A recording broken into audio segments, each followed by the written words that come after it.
후회 없는 삶, 디모데후서 4장 1절에서 8절 말씀으로 오늘도 하나님을 경험으로 알기 원합니다.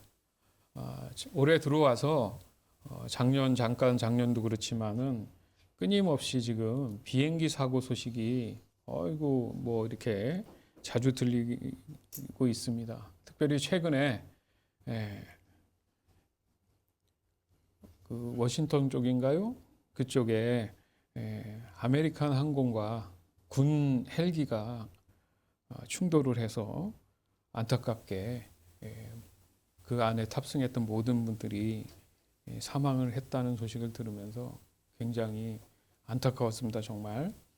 그래서 총 67명이었는데 다 사망했는데 그 중에 뉴스에 보니까 한인들이 몇 명 있었어요. 그리고 그 한인들이 어떤 사람들이었냐 봤더니 그 미국을 대표하는 피겨스케이트 유망주들, 그 자매들인데 13살하고 16살, 그 다음에 그 부모님들, 친부모도 있지만 그 어떤 자매는 입양을 해서 미국 분이 입양을 해서 그 딸을 피겨스케이트를 시켜주기 위해서 정말 열심히 했던 그런 분들이었는데 생각지도 못한 이런 일이 벌어졌습니다. 그리고 또 다양한 직업군을 가졌던 또 변호사, 어떤 분은 유명한 또 변호사도만요. 그분도 안타깝게 참 그분들 입장에서는 연습을 마치고 돌아오는 길이라 그랬는데 오면서 얼마나 수많은 얘기를 했겠어요. 야, 오늘 잘했다. 다음에 뭘 준비하자. 그렇죠? 그런 식으로 자신이 하는 일에 대한 미래에 대한 꿈과 소망을 서로 나누고 기뻐했을 거 아닙니까? 근데 누가 그렇게 될지 알겠어요, 여러분. 확률이 그 나르는 비행기 안에서 어떻게 비행기와 비행기가 부딪힐 수 있을까? 그것도 참 안 그렇습니까? 얼마나 안타까운 일인지 몰라요, 여러분. 이렇듯 우리 모두 언젠가는 이 땅의 삶을 끝낼 그 순간이 온단 말이죠. 그러나 그 누구도 그 순간은 아무도 알지 못한다는 거예요. 그랬을 때 나는 그 순간이 생각 자체를 하지 못하고 순간 벌어지는 빛과 같은 번쩍이는 그 순간, 내가 살았는지 죽었는지 몰랐을 그 순간에 나는 과연 후회하지 않는 삶으로 마무리될 수 있을까? 아니, 말할 여지라도 있으면, 시간이 있었으면, 제가 진짜 후회스러운 삶을 살았군요 라고 얘기라도 하지. 몰랐잖아요, 그죠?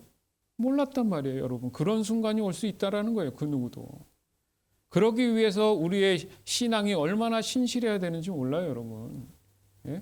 임종하는 시간이 있어서 대화를 하고 이랬으면 모르겠지만 그런 순간조차 기억 못하고 사라져버린다면 어쩔 도리가 없지 않습니까?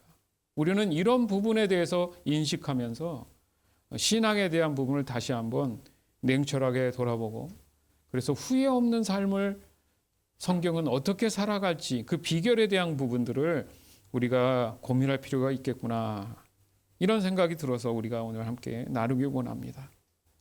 따라서 성도의 삶은 곧 후회 없는 삶이 돼야 된다. 언제나 죽음을 준비하는 삶이 돼야 된다는 얘기죠. 여러분, 어떻습니까? 죽음을 준비하기 위한 삶이라는 의미가 조금 더 진지하게 또 철학적으로, 신학적으로 본다면 그 말이 사실 정답이에요. 왜? 우리의 마지막 종착역은 죽음이잖아요. 결국은 무엇을 해도 어떤 걸 업적을 이루고 이루지 않던 간에 내 살아온 살아생전의 어떤 삶에 대한 의미가 무의미해지는 결론이 온다면 결국은 우리는 죽음을 잘 준비해야 되는 사람들이지 않는가, 이런 생각을 좀 더 진지하게 해볼 필요가 있다는 거예요. 그것이 진정한 목적이라는 사실이 요즘 들어 많은 사건을 보면서 명확해지는 게 아닌가 싶습니다. 사도 바울은 오늘 본문에서 자신의 마지막을 준비하면서 믿음의 아들이었던 디모데에게, 디모데야, 정말 내가 돌아보니 후회 없는 삶이 무엇인지 내가 자네한테 그 비결을 좀 말해보려네, 이거거든요. 여러분. 오늘이 특별 이 말씀이 늘 접했지만 남다르게 이 말씀들이 여러분 안에 잘 새겨질 줄 믿습니다.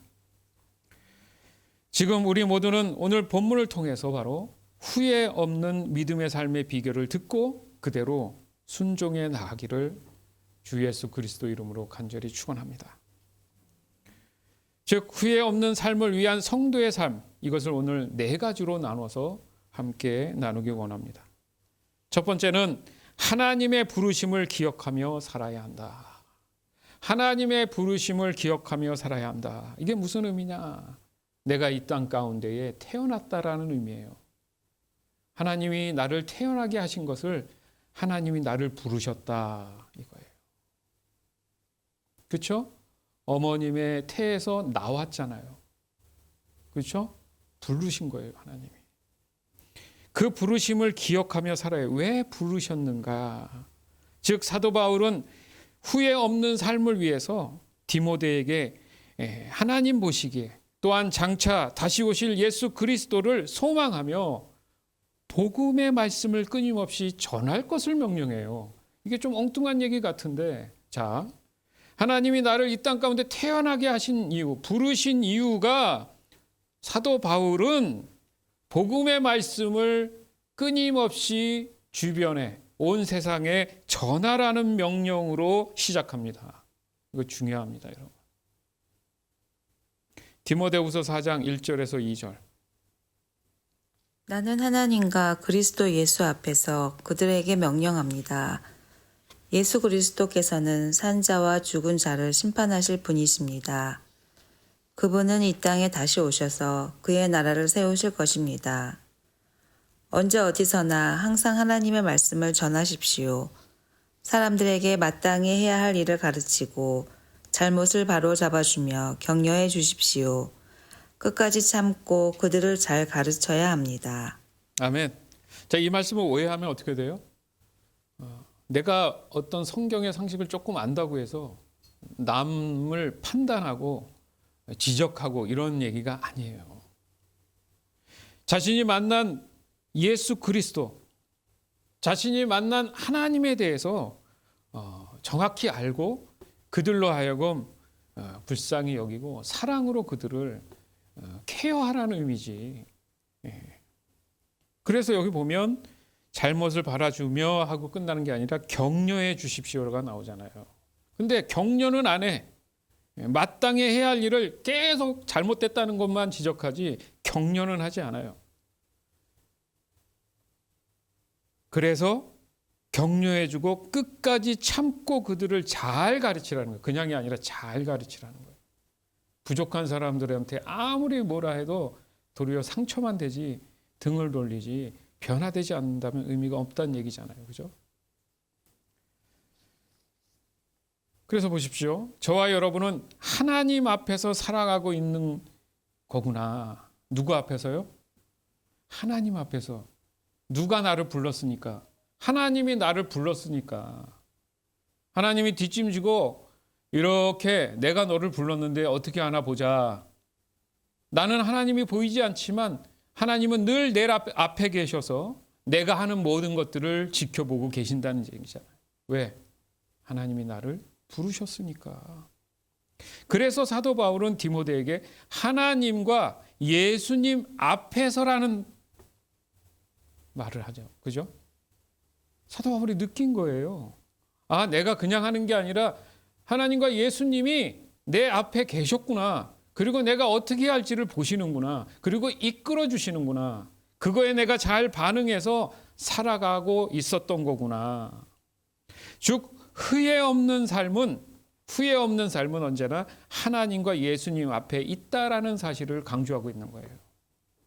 그러니까 내가 하나님과 예수님을 인식한다면 하나님의 말씀을 따라 살겠죠. 맞죠? 날 지켜보고 계시니까. 그러니까 후회하지 않죠. 더욱이 죽음을 잘 준비해야 하는 이 성도의 삶이라는 것은 바로 산자와 죽은 자를 심판하실 예수님 앞에서 살아가는 것이 확실하구나. 그래서 신앙생활이 더욱더 하나님 앞에 신실해야 된다는 얘기예요. 예? 남이 안 보이는 곳에서는 내가 무슨 짓을 해도 모르겠지만 시공을 초월하시는 하나님과 예수님이 늘 나를 보고 계신다면 내가 생각조차 아시기 때문에 감히 말씀에 벗어난 그런 말이나 행동을 하지 않겠죠. 때로는 그 인식이 흐려지고 때로는 망각하고 잊어버리기 때문에 내 마음 내 뜻대로 한다는 거예요. 따라서 결국 모든 사람은 바로 예수님 앞에 살아가는구나. 그래야 예수님이 나중에 다시 오실 때에 심판하시겠죠. 네가 어떻게 살았는지를 아시니까. 따라서 때를 어떤지 못 어떤지 복음의 말씀을 잘 전하라는 이 사명이라는 의미가 맞구나. 그럼 목사님 오늘 보따리 싸가지고 뭐 선교를 가야 되고, 여러분 그렇게 하니까 남 얘기처럼 들리는 거예요. 그런 게 아니에요. 내 스스로 내 앞에 하나님과 예수님이 계시다는 그 인식을 하면서 매 내 일상이 신실한 삶, 우리가 경건의 훈련, 영성 관리를 하는 이유가 거기 있다라는 거예요. 내 스스로 하나님 앞에 신실한 삶으로 살다 보면 나도 모르게 만나는 사람들이나 어떤 계기를 통해서 하나님을 소개할 수 있죠. 예수 섬김교회를 나가면 여러분들이 소개할 수 있죠. 왜? 하나님과 예수님이 원하시는 거니까. 그 절박함을 내 안에 계신 성령께서 말하게 하신다는 거예요.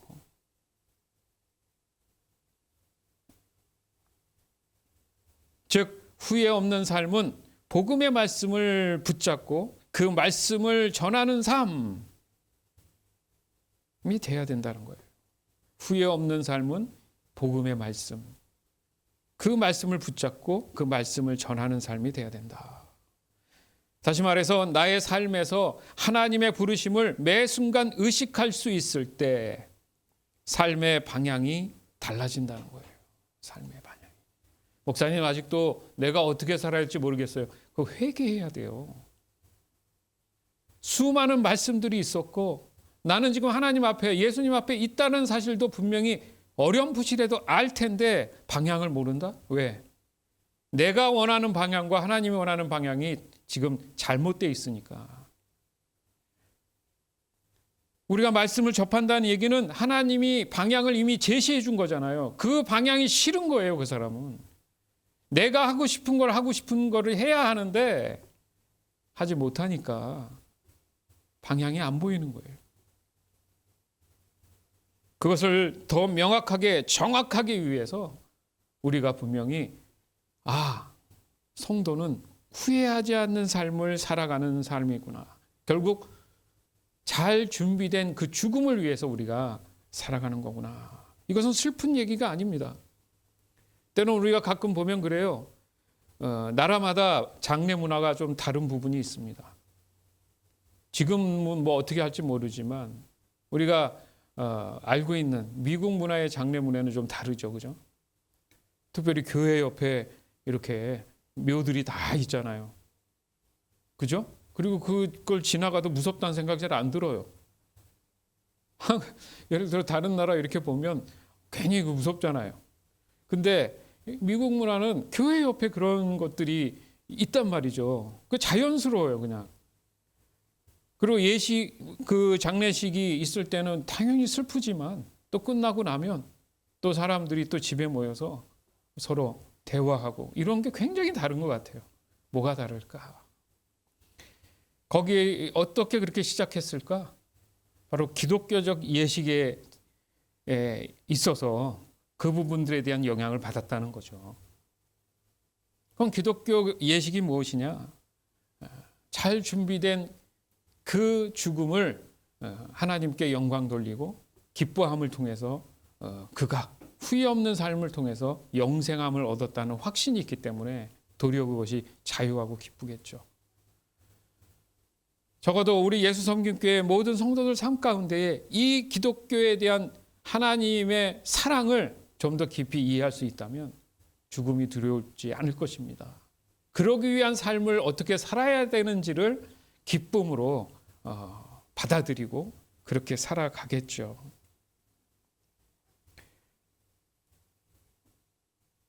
다시 말해서 나의 삶에서 하나님의 부르심을 매 순간 인식할 수 있을 때 삶의 방향이 달라지는데, 명확한 그 후회 없는 삶의 목적을 갖게 된다는 거죠. 명확한 후회 없는 삶.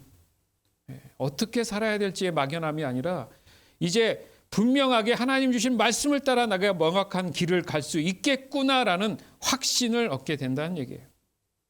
이를 위한 성도의 삶은 어떤 사람들의 평가의 기준이 아니라 우선적으로 하나님의 평가, 말씀 중심의 삶을 더 중요시 여기게 됐다는 겁니다. 즉 사람에게 인정받으려 애쓰는 그런 삶보다는 하나님께 영광을 돌리기 위한 삶, 그런 삶으로 변화된다는 것입니다. 오늘 본문의 사도 바울은 디모데에게 어떤 환경에 어떤 상황에 너가 있을지 몰라도 중요한 것은 복음의 말씀을 증거하는 부르심으로 너가 존재하고 있다. 그것을 꼭 기억하라고 명령하고 있어요. 이것이 바로 저와 여러분 같은 성도를 향한 하나님의 사명입니다. 즉 말씀으로 기도하는 예배자의 삶인 거예요.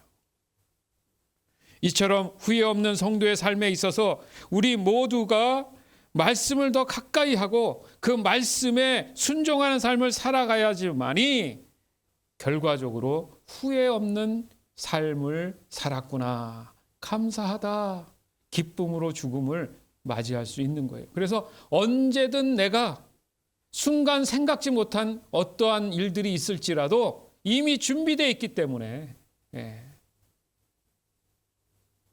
0.5초 사이에도 편안함과 자유함으로 그 죽음을 맞이할 수 있게 된다는 겁니다. 후회 없는 삶을 살아가는 성도의 그 모습이 무엇이냐? 두 번째가 절대 세상의 흐름에 흔들리지 말고 믿음을 지켜내야 한다는 거예요. 절대 세상의 흐름에 흔들리지 말고 믿음을 지켜내야 한다는 거예요. 믿음을 지켜내야 한다는 거예요. 즉 후회 없는 성도의 삶은 이론이 아니라는 거예요. 그냥 이론이. 머리로 하는 게 아니라는 거예요. 우리의 매 순간 벌어지는 수많은 일들, 그 실상에서 벌어지는 그 순간들을 쉬지 말고 언제나 내가 하나님을 의지하고 있음을, 즉 말씀을 의지하고 있음을 확인할 줄 알아야 되는 거예요. 여러분, 늘 얘기하죠. 우리의 삶은 늘 고난의 연속입니다. 그게 이상한 게 아니라니까요. 그것을 어떻게 내가 믿는 사람으로 대처하며 살까가 중요한 거지. 하나님 정말 다 리셋 시켜주셔서 나는 절대 아무 일 없이 만사형통하게 해주세요. 그런 기도는 억지 기도입니다. 그렇지 않아요. 그러면 부르심의 사명은 존재하지 않는 거예요. 그러니까 때로는 거꾸로 생각을 할 줄 알아야 돼요. 문제 해결하는 것만이 답이 아니라 어려움에 대한 부분들을 내가 어떻게 하나님의 말씀적으로 해석하고 이해해서 적용해 나갈까. 이게 가장 중요한 포인트라는 거죠. 디모데후서 4장 3절에서 5절. 사람들이 참된 진리는 들으려고 하지 않고 오히려 자기들을 즐겁게 해주며 마음에 드는 말만 하는 선생들을 찾으려는 때가 올 것입니다. 그들은 진리에 귀 기울이기보다는 거짓된 이야기와 가르침을 따를 것입니다. 그러나 그대는 항상 자신을 돌아보며 고난받는 것을 두려워하지 마십시오. 복음을 전하는 일에 힘쓰며 하나님의 종으로서 해야 할 일을 꿋꿋이 하십시오. 아멘. 달변자들 재미있는 거, 또 자기에게 도움이 되는 거, 이게 교회의 공동체가 아니에요. 당연히 기쁨으로 감사하는 공동체가 돼야 되는데 요즘은 그런 경우가 없잖아요. 지금 다. 왜? 마음들이 다 상해 있단 말이죠. 그러니까 교회 가면 그냥 위로받고 싶고, 뭐 맛있는 거 먹고 좀 관계 속에서 뭐 이런 생각을 하지, 하나님에 대한 관심사가 점점점 떨어지고 있는 거예요, 여러분. 그러니까 교회가 힘을 잃고 있다는 게 사실입니다. 그렇기 때문에 그대는 항상 자신을 돌아보며 내가 하나님 앞에, 예수님 앞에 있다라는 사실을 돌아보며 고난을 받는 것을 두려워하지 마라. 왜 나한테만 이래? 해결이 안 돼. 수년이 지나도 그 문제에 대해서 답이 없다고 얘기해요. 그러면 결론은 그건 답이 없다라고 그냥 받아들여야 돼요. 사도 바울이 그랬잖아요. 자신에게 있는 병을 위해서 얼마나 많이 3번 기도했다는 얘기는 많이 기도했다는 얘기예요. 그런데 결론은 내 은혜가 그냥 하나님 주신 은혜가 족하다. 갖고 살아라. 그건 답이 그건 거예요. 그런데 10년 전이나 20년 전에 지금도 해결이 안 된다고만 자꾸 얘기하면 그 사람은 스트레스 받아서 힘들 거예요. 하나님 이거에 대해서 기도하면서 겸손하게 살아가라고 하시는구나 하면서 그렇게 살면 되는 건데 깨끗해야 되고 해결돼야 되고 이런 강박증이 있기 때문에 신앙이 늘질 않는다는 얘기예요. 그러니까 고난에 대해서 두려워하지 말라는 거예요. 대신에 너가 약하고 부족하지만 너가 완벽하지 않지만 복음을 전하는 일에 힘써라. 하나님의 종으로서 해야 할 일을 어떻게 하라고요? 꿋꿋이 해라. 꿋꿋이. 흔들리지 말고 그 자리를 지키고 있으라는 얘기예요. 잘해서가 아니라 그 자리에 있는 것만으로도 믿음이라는 거예요. 그게 한 알의 밀이 땅에 떨어져 많은 열매를 맺는 것과 같은 거예요. 늘 신실한 그 모습을 지켜내는 거. 얘기하면 뭔가 거창한 일을 해야 되고 남들 봤을 때도 엄청난 일을 벌여야 되고 이게 사람들의 성공에 대한 잘못된 그런 의식 때문에 그래요. 그렇지 않아요. 절대 그렇지 않습니다. 지금 주어진 것에 우리가 자유해요. 가끔 우리 엄장로님하고도 얘기 나누지만 우리는 참 행복하다. 많은 걸 안 주셔서 행복하고 적지 않아서 행복해서 늘 오늘이 감사하다. 그럼에도 불구하고 사람 사는 데는 늘 불편함이 있고 어려움이 있죠. 그것도 다 받아들여요.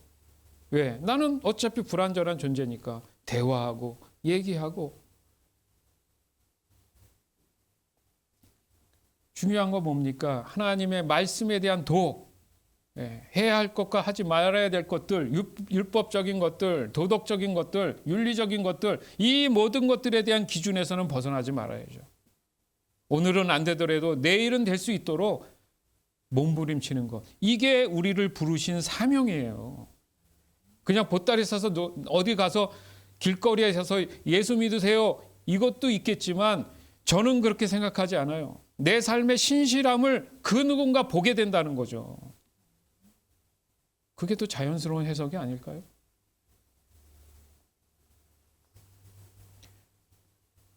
이 말씀을 보세요. 진리를 떠나는 시대가 올 것이라고 했지만 이미 왔잖아요, 여러분.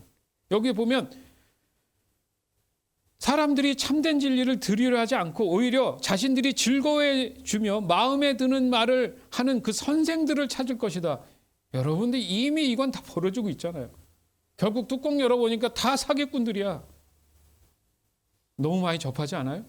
도리어 쓴소리하는 사람들을 싫어해요. 그러니 목회자들도 눈치 보는 거예요. 이제 교회 안 나오면 어떡하지? 못해도 그냥 앞으로 잘 되겠죠. 그래요.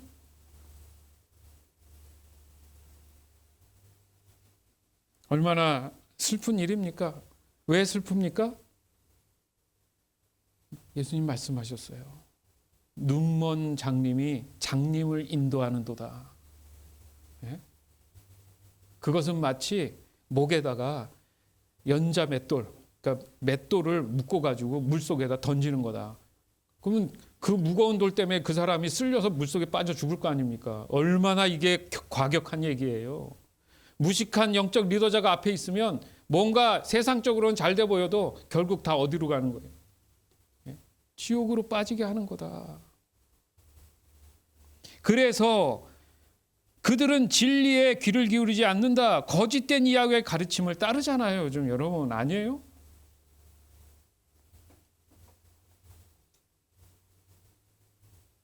우리는 이 모든 것들을 진짜 많이 체감하고 있습니다. 특히 그 유튜브. 진짜 증명도 안 되고 말도 안 되는 거짓들을 교묘하게 얘기하면 또 유명한 사람이 한두 마디 하면 그게 맞는 줄 알고 또 쫓아가잖아요, 여러분. 이게 맞는지 제발 저한테 좀 물어보시고 성경적으로 좀 찾아봐야 되는데 그냥 조금 유명하다는 이유로 그게 다 맞는 것처럼 위험한 해석을 한다는 얘기죠. 법치 따지는데 법 위에 있는 사람들이 얼마나 많은 줄 아십니까? 그래서 오늘 이 말씀 하시잖아요. 참 예언이죠, 이게. 사람들은 바른 교훈을 받으려 하지 않는다. 그저 듣기 좋은 말만 들으려고 한다. 기분 나빠요. 내가 당신을 너무 좋아하고 진심으로 생각하는 얘기로 그냥 조심스럽게 얘기한다 그러면 그렇습니까? 네, 한번 생각해 보죠. 진심으로 하는 건데. 근데 왜 그런 얘기 하냐고. 기분 나쁘다고. 너나 잘하세요 하고 이러면 대화가 안 되죠. 그렇지 않아요? 정말 좋은 마음으로 진심으로 같이 기도하는 마음으로 할 수 있다면 문제가 없지. 그 사람을 폄하하고 욕하기 위해서 하는 말과는 다를 거 아닙니까? 그런 말을 하지 못하는 세대란 말이죠, 우리가 지금. 왜? 듣지 않으니까. 즉 사람들은 복음의 진리를 거부하고 자신들의 욕망만을 추구해 가는 것이 지금 이 시대예요. 따라서 절대 세상의 흐름에 흔들리지 말고 믿음을 지켜내는 이 일, 이것이 바로 후회 없는 성도의 삶인 줄 믿습니다. 자, 후회 없는 성도의 삶을 위해서 세 번째, 무슨 일이 있어도 믿음을 끝까지 지켜내야 한다. 무슨 일이 있어도, 여러분 중요한 거예요. 무슨 일이 있어도 믿음을 지켜내야 한다. 뭔 말이냐면 순간이 순간 그 믿음을 자꾸 뺏으려고 하는 존재들이 늘 길거리에 사자가 풀려가지고 누구 잡아먹을까 하고 다닌다고 성경은 얘기할 정도로 여러분 언제 내가 잡아먹힐지 모를 늘 안전한 그런 보호장치를 두고 항상 영적인 감시를 통해서 나를 믿음을 지켜내야 된다는 얘기죠. 사도 바울은 지난 자신의 생애를 돌아보면서 이렇게 고백해요. 디모데후서 4장 6절에서 7절, 빌립보서 3장 7절에서 10절. 나는 이미 하나님께 내 삶을 바쳤고 이제는 이 땅을 떠날 때가 되었습니다. 나는 선한 싸움을 싸웠고 내가 달려가야 할 길도 끝냈으며 믿음도 지켰습니다. 그때는 이 모든 것이 내게 너무나 소중하고 가치 있는 것들이었습니다. 그러나 예수 그리스도를 만난 이후 그 모든 것이 아무 쓸모없는 것임을 알았습니다. 그것들뿐만 아니라 이 세상 그 어떤 것도 내 주 예수 그리스도를 아는 것과 비교가 되지 않습니다.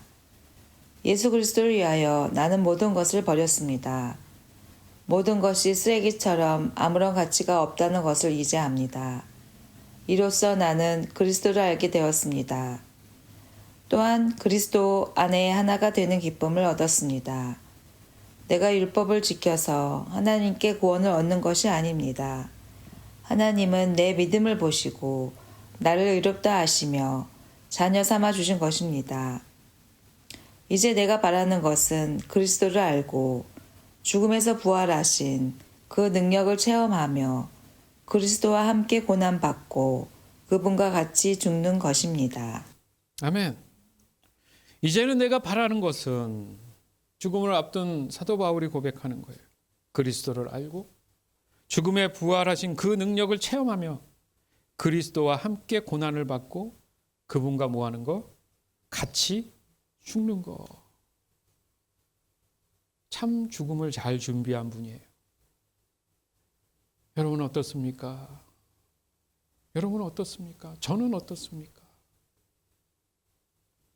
사도 바울은 자신의 삶을 오직 하나님께 바쳤다는 그 고백을 하죠.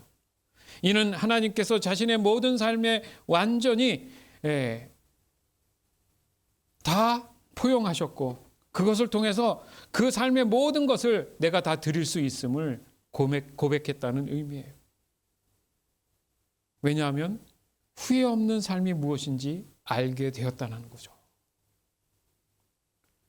사도 바울은 예수님을 만난 그 이후로 그의 삶은 진정으로 후회 없는 삶을 살고 있었고 죽음을 맞이할 준비를 잘 하고 있었음을 확신합니다. 그리고 그 사실을 디모데에게 자신의 경험이 그렇다라는 사실을 증거하게 되죠. 진정으로 후회 없는 성도의 삶의 비결이 무엇인지를 진심 어린 마음으로 디모데에게 전해주고 있는 거예요.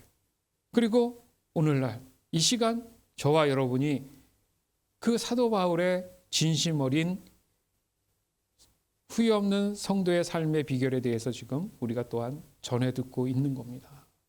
그럼 이것이 진리고 답이겠죠.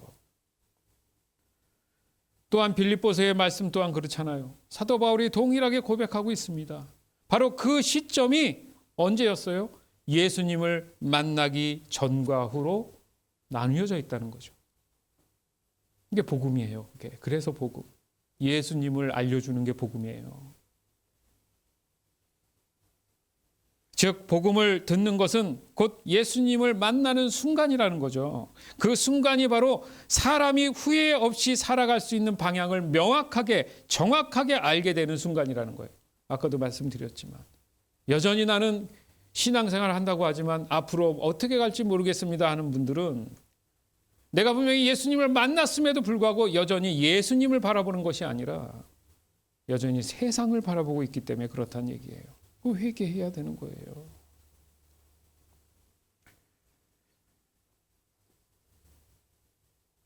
육신의 눈을 감는 그 순간을 여러분 상상해 보셨습니까? 그 순간 나는 과연 후회할 것인가? 아니면 사도 바울처럼 이렇게 다른 사람에게 소중한 사람에게 내가 살아온 생애가 이랬어. 내가 예수님 만난 이후로 어떻게든 후회 없는 삶을 살기 위해서 바로 앞으로 죽고 난 후에 바라보는 저 하늘을 위해서 어떻게 살아야 될지를 분명히 알고 그 말씀을 따라 순종하며 살았어라고 이야기할 수 있는가? 또 반복해서 우리가 알 수 있는 것이 그거잖아요. 사도 바울은 마치 믿음의 경주를 끝까지 완주했고 그 믿음을 지켜냈다고 이야기하지 않습니까? 마지막 절에 있잖아요. 믿음을 지켜냈다. 저와 여러분 또한 믿음의 경주를 끝까지 완주하게 될 줄을 저는 확신합니다. 아멘. 따라서 순간의 열정보다는 끝까지 인내하며 믿음을 지켜내는 것이 곧 후회 없는 삶으로 마무리가 되는 것인 줄 믿습니다.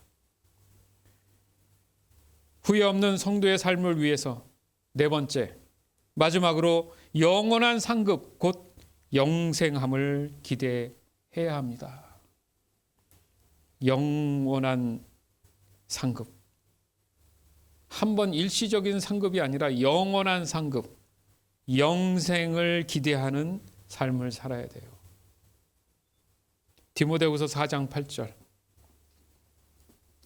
결국 내게는 의의 면류관이 예비되어 있습니다.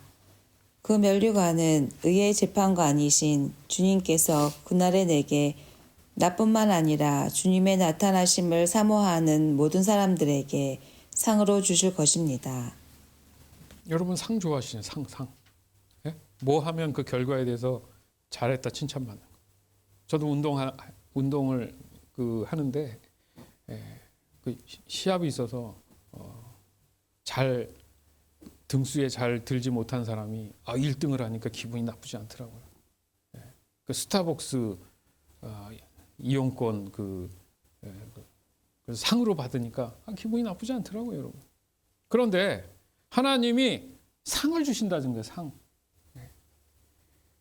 여러분 마라톤의 마지막 라인에 피니시 라인에 도착했을 때 내가 순위권 안에 들면 당연히 상을 주겠죠. 그렇죠? 그 끝이 어디냐 했을 때 우리의 인생은 어디라고요? 죽음이잖아요. 그러니까 육신의 끝이 죽음이잖아요. 그러면 다 이루었다, 다 됐다 했을 때 돌아봤을 때 하나님이 상을 준비하고 딱 앞에 계시면 나는 잘한 거잖아요. 근데 그 상을 어떻게 받을지를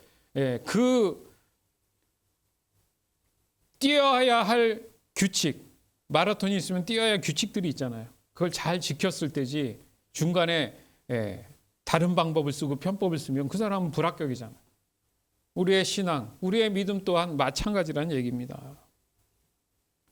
즉 영원한 상급이 나를 기다리고 있다는 사실을 바라보는 믿음의 사람들, 그런 사람들이 후회 없는 삶을 살아갈 수 있다는 거예요. 즉 세상에 어떤 성공이나 명예 필요해요. 중요한 게 아니라 필요합니다. 그래야 다른 사람에게 좋은 영향을 줄 수 있는 장치로 이용할 수 있어요. 맞아요. 그러나 그것보다 더 중요한 것은 하나님이 주실 상급을 바라볼 줄 아는 삶. 그게 너무너무 중요하다. 우리 예수성경교회 공동체 모든 분들은 정말 이 사실에 대해서 여러분 인생의 목표로 삼으시길 바라요. 그것이 목적이 되길 간절히 원합니다. 그것이 목적이 나를 이끄는 삶이 되길 간절히 바라요. 즉 세상의 어떤 그런 것보다는 도리어 하나님이 주실 정말 영원한 그 상에 대한 소망, 기다림, 이런 것들이 중요하다. 많은 사람들이 얘기합니다. 어떤 것을 많이 소유하고 많은 것들을 얻은 사람들 중에는 공통점이 있는데 불면증에 매일 시달린다고 해요. 그래서 엉뚱한 짓을 많이 하죠, 그 사람들. 그 이유가 뭐냐? 자신이 지금까지 이루어놨고 이렇게 많은 것들, 이거 나 죽으면은 다 못 가져가잖아. 이 강박관념에 잠을 못 잔대요. 아까운 거예요. 예? 그렇다고 사일에도 좋은 게 아니잖아요. 가끔씩 얼마 전에 뉴스에 보면 참 조용했던 어떤 대기업들이 있는데 결국은 그 총수가 나이 들어서 이제 다 내려놓게 되니까 누구끼리 싸워요? 형제들끼리 싸우는 게 또 뉴스에 나왔어. 여러분 이름만 대면 아는데요. 예? 재판을 하고 소송을 걸고 뭡니까 그게? 예? 그게 뭐예요? 그게? 그럼 그 아버지가 그 총수가 기분이 좋겠어요? 가슴 아프죠. 내가 이러려고 이렇게 해왔나. 여러분 그것이 우리 인생의 다가 아니다. 즉 영원한 상급 곧 영생함은 곧 하늘나라의 면류관. 여러분 옛날에 마라톤 경기가 올림픽에 시작된 그 처음의 시초가 뭡니까? 그리스에서 그죠? 시작됐죠. 그리고 그 결승점에 먼저 도착하는 사람들에게 뭘 줬어요? 그 월계수로 만든 관을 씌워줬어요. 그렇죠? 그 의미가 있다는 거죠. 따라서 후회 없는 성도의 삶의 그 목적과 이유는 곧 하늘의 면류관을 받을 준비를 하는 것이구나. 여러분 이것을 그냥 지나가는 말로 듣지 마세요. 이건 인생이 걸린 문제고 영생이 걸린 문제입니다. 마태복음 27장 28절에서 29절. 그들은 예수님의 옷을 벗기고 대신 붉은색 옷을 입혔습니다. 그리고 가시로 왕관을 엮어 예수님의 머리 위에 씌웠습니다. 그들은 예수님의 오른손에 지팡이를 쥐어 주었습니다. 그리고 유대인의 왕 만세라고 말하며 예수님께 무릎 꿇고 절하면서 놀렸습니다. 예, 요 두 절만 있지만 그 다음에 이 로마 군인들이 어떻게 했냐면 또 입혀놓은 거를 다 뺏고 옛날 옷을 다시 입혀요. 그 웃긴다는 거야. 네가 무슨 하나님이냐? 이렇게 조롱을 하는 모습이거든요. 근데 참 이것 또한 상징적이에요. 붉은 옷을 입히고 가시로 된 왕관을 만들어서 머리에 씌웠다. 그리고 비웃듯이 너는 유대인의 왕이라고 만세야 만세. 근데 이게 사실이라는 거죠. 예? 여러분 뭘 느낍니까? 예수님 또한 성도의 어떤 후회 없는 삶을 위한 복음의 말씀을 전하는 일에 본을 보여주신 거예요, 지금. 여러분은 어떠세요? 여기서 과연 이 억울하고 치욕스럽고 고통스러운 그 일에 타협을 했다면 예수님 또한 보이는 그대로 세상에 가장 초라한 조롱거리의 십자가 사건이 되었을 겁니다. 너희들이 그렇게 조롱했지? 아, 그래? 빈정거려? 그래? 붉은 옷을 입히고 가시로 된 왕관을 나한테 씌워? 그래? 보자. 그게 어떤 의미인지. 부활의 영광과 영생이라는 하늘의 면류관을 비추어서 보여준 거예요. 너희들이 조롱거렸던 거 갚아주마. 그러면 그 당시에 있던 이런 일을 했던 사람들은 지금 어디 있습니까? 다 죽었잖아요. 예수님만이 부활하셨고 우리는 그 부활을 믿고 영생을 바라보잖아요.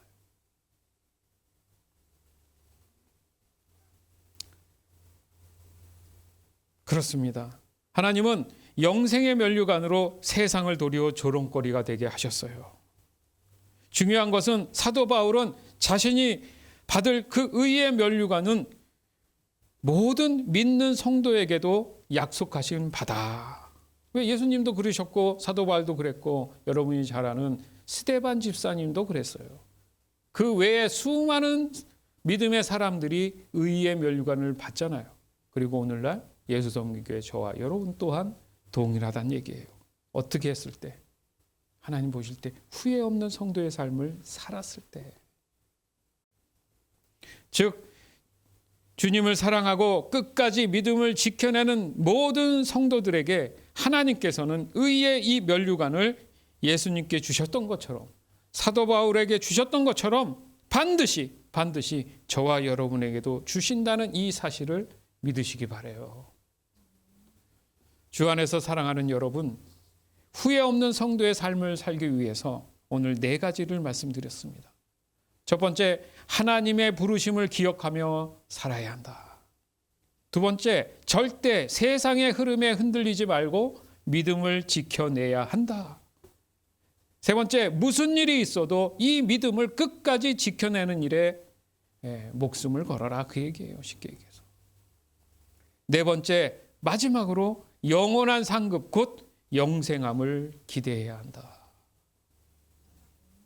후회 없는 인생은 없다고들 얘기합니다. 근데 저는 그게 정답이라고 생각해요. 이 세상은. 왜요? 세상의 삶의 모든 것들은 후회의 연속입니다. 그 이유는 사람 또한 이 누구나 죽음을 기다리고 있기 때문이에요. 그 죽음 자체가 모순이에요. 사람에겐. 여러분, 왜? 죽음이 후회를 만들어냈거든요. 이 죄로 인한 그 후회가 시작된 것, 그 결과가 죽음이기 때문에 그게 증거예요. 후회의 증거. 왜? 아담과 하와가 후회했잖아요. 하나님 말씀 들을 걸. 예? 후회의 증표가 죽음이라는 거예요. 그러나 지금 성도된 모두에게는 후회가 없는 삶을 보장해 주시는 하나님의 말씀이 우리에게 주어졌습니다. 그리고 그 말씀이 곧 영생이라는 상급으로 우리에게 화답해 주셨어요. 할렐루야. 지금 우리의 삶에서 이루어지는 후회들은 이상한 것이 아니라고 여러분 이 시간 마음으로 내려놓으시기 바라요. 왜요? 불완전한 사람에게 가지는 매우 자연스러운 현상입니다. 그렇기 때문에 그보다 더 중요한 것이 뭐냐? 바로 죽음의 순간에 나에게 올 후회가 있어서는 안 된다는 거죠. 그 후회의 내용이 뭡니까? 내가 하나님 말씀을 따라 하나님 앞에 장차 오실 예수 그리스도 앞에 정말 그 말씀에 몸부림치며 세상과 타협하지 않고 살았는가? 난 그렇게 살았습니다. 사도 바울이 자랑하는 게 아니라 내 스스로가 봐도 늘 나를 지켜보시는 하나님 앞에, 예수님 앞에 적어도 나는 몸부림치며 그렇게 살았습니다라고 떳떳하게 얘기할 수 있는 거 아니에요, 여러분. 어떤 죄를 지은 사람이 증언을 할 권리도 있고 안 할 권리도 있죠. 그런데 안 하겠습니다 하면 불리하다는 거 알죠, 여러분? 안 하겠습니다라는 것은 말은 안 했지만 문제가 좀 있다고 그 유추가 되잖아요. 그렇죠? 근데 당당하고 내가 분명히 잘못이 없는 사람들은 안 했습니다라고 딱 부러지 얘기할 수 있는 거죠. 그것이 후회 없는 삶에 대한 자신감이에요.